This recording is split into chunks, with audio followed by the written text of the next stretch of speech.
Hello, my name is YesMan419, and today I will be teaching you the ways of speedrunning. And this episode will revolve around Classic Mode in Smash 4. This is my first tutorial video, so I apologize if things aren't exactly perfect. The background videos are off-stream runs I've done, and any trick I may mention at that particular moment. Hopefully I can make this easy to follow along with. Alright, let's get into it.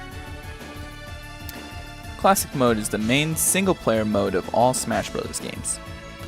In Smash 4, there are three main categories: 0.0, 5.0, and 9.0. The main goal of the run, of course, is to beat Master and subsequently Crazy Hand as quick as possible. Timing starts as soon as you select your difficulty and ends as soon as you defeat the hand or the core of 9.0. DLC and earlier patches do not have a separate category, nor are they banned because they do not affect the game in a major way, except using the custom Mewtwo exploit has been banned since its removal in a later patch. However, my recommendation is to avoid DLC as a whole, as the stages tend to work against you, and Bayonetta's witch times waste more time than any other move. General tips that are universal among all categories is minimizing the amount of CPUs you face in each round. This lowers the load time of fights and makes it easier to clean all of them out. The best RNG you can get is a one-on-one in rounds 1, 2, 4, and 5. In round 3, you are forced to face at least 3 CPUs. This best luck I like to call is 1-1-3-1-1, which is represented by the amount of CPUs you fight. Round 3 is always scary because you are forced into that and you may be forced into a team battle. 1-1-3-1-1 luck is super rare, and at the time of this recording, all 3 solo records, 0.0, 5.0, and 9.0 do not have that luck, and technically isn't super mandatory compared to stage luck.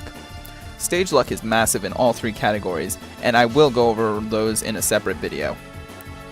Something else to note that I don't see anyone doing is during the stage transitions, if you mash A and B when selecting the prize you get for each round, you can cut down time you spend in that menu.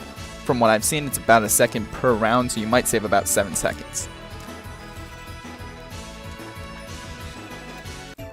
For 0.0, the most popular option is to use Bowser and attempt to one-shot every CPU with a sweet spot dash attack.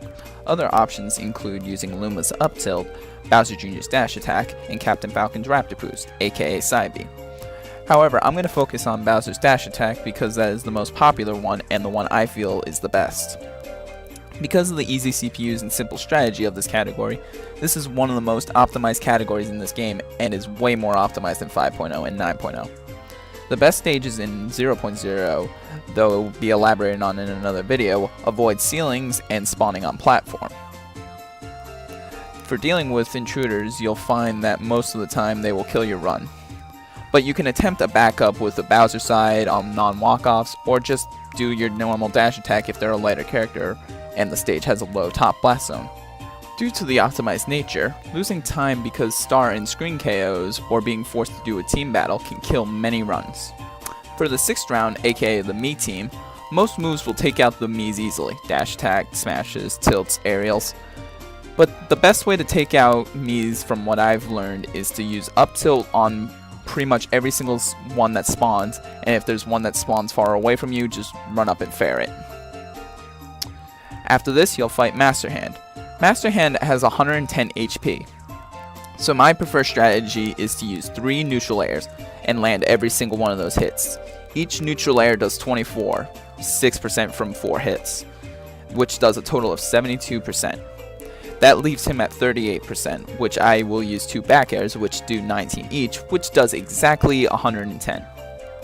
You'll need a little bit of nice RNG to land all the hits of neutral air, but if you do, you can take him out in 5 moves. Now on to 5.0.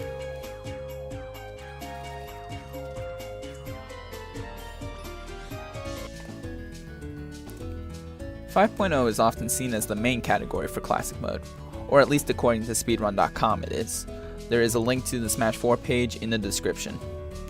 This category has the most runners among any category in Smash 4. Unlike 0.0, the optimum character is not Bowser but Ganondorf. The idea is simple: just get inside all your opponents, and that's it. To do this, wait for the opponent to get to the ledge and hit them when you can. There are 4 good opportunities. You side B as they're landing, they'll air dodge into the ground, and they'll get hit by the side B. You can do it while punishing a move they attempt to do. The CPUs often don't see Ganondorf's ledge hang as good as it is, so they'll just throw down smashes that won't connect. You can punish those. You can side B preemptively. It's more of a YOLO strat, it's very inconsistent, but it's probably the fastest way. And you can side B as they roll in, or use an approaching move like Spin Dash or Bowser Jr. side B, and if you time it right, you'll get them. One neat thing about killing with Ganon side is it doesn't count as a kill, which can make round 3 not a team battle, because you will only have a team with characters you get a quote-unquote KO against. However, the strategy above won't get you through round 3, the Miis, or the hand battles. Also, walk-offs doesn't really work with Ganon sides, so you'll have to use a different strat for that as well. In the case of the walk-offs, you're going to walk to the edge and down smash near the blast zone. Luckily, this isn't too bad against most CPUs, but it is luck based if you face a character that likes to projectile a lot or charge something. Another thing to note is stages where you can go through the bottom, like Skyloft, like Delfino. It makes Ganon's sides way harder than they should be. If any part of your hitbox, or if any part of the hitbox for side B goes through the stage, it will never connect with the opponent. So it does feel like there's some kind of jank or some kind of luck. If you get an intruder in a 1v1 round, as long as it's not on a walk-off, your normal strategy should apply. And it should get easier against giant opponents if they do not attack. Moving on to round 3, you'll want a small blast zone stage, and use smashes as the CPUs attack each other, or spam down smash near a walk-off as usual.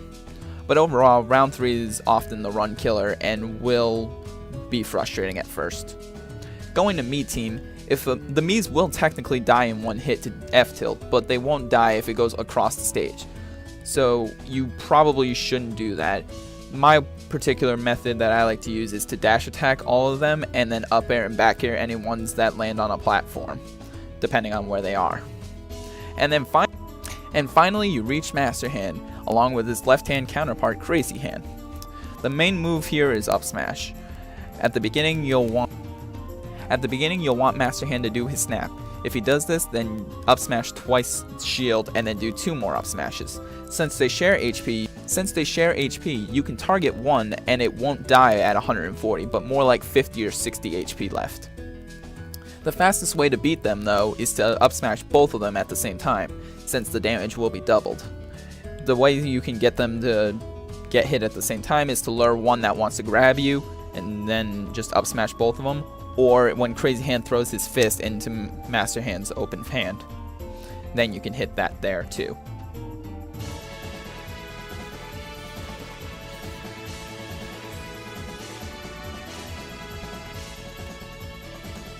Most of what I said for 5.0 applies here. However, this category is harder because the CPUs live longer, are much smarter, and you'll have to do the entirety of the Master Fortress. For the CPUs, you'll just have to play much safer on the Ganon side and pray that you'll land a bunch of smashes in round 3. However, you'll notice quickly that time-wise, those first rounds only make up half the run. The other half, and what truly makes it special compared to 5.0, is the length of the Master Hand fight. When fighting Master Hand and Crazy Hand initially, if Master Hand gives the previously mentioned snap from 5.0, you can do 3 up smashes and that first section will end immediately. Then you'll have to do Master Giant, Master Beast, Master Edges, Master Shadow, and then of course Master Fortress. Most of these are actually very easy and very straightforward when it comes down to it, but Master Fortress is interesting due to Ganon's low mobility.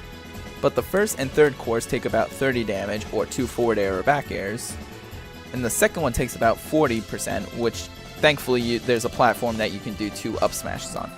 And lastly, the last one takes about 50 damage, 3 smashes, be it up or forward smash, or about 4 aerials. Something interesting to note is that the guys who shoot those lasers can be SDI'd really hard and you don't actually have to die sometimes, as you can see in this randomly clutch run. After taking that core out, you just need to finish the last section. About 2 charged smash attacks and then a reverse warlock punch is enough to take it out, and that's probably the best way to do it. There you have it. You now have the main strategies to beat each category in Smash 4's Classic mode. I hope this video will encourage more runners of Classic and Smash 4 in general. If you enjoyed, feel free to subscribe, as I will continue to do this for all-star events, unlock all characters, and maybe other subcategories too. Just let me know what category you want to see next and I'll probably do that one. And I'll see you all next time.